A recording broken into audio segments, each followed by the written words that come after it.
ఒక మాట దయచేసి ఆలోచించమని విజ్ఞప్తి చేస్తున్నా. ముఖ్యమంత్రి పచ్చి అబద్ధాలు చెప్తాండు.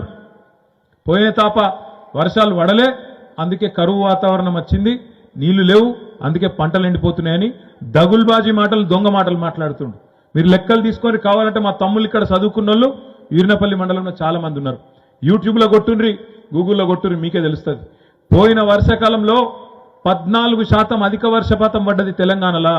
మన దగ్గర వర్షాలు పడలేదనేది తప్పు మాట, పచ్చి దొంగ మాట.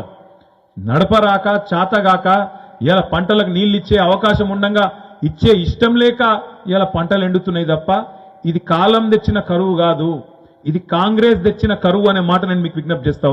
ఒక మాట దయచేసి ఆలోచించమని విజ్ఞప్తి చేస్తున్నా. ముఖ్యమంత్రి పచ్చి అబద్ధాలు చెప్తాండు.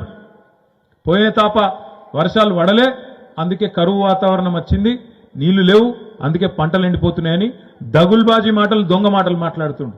మీరు లెక్కలు తీసుకొని కావాలంటే మా తమ్ముళ్ళు ఇక్కడ చదువుకున్న వాళ్ళు వీర్నపల్లి మండలంలో చాలా మంది ఉన్నారు. యూట్యూబ్లో కొట్టుండ్రి, గూగుల్లో కొట్టుండ్రి, మీకే తెలుస్తుంది.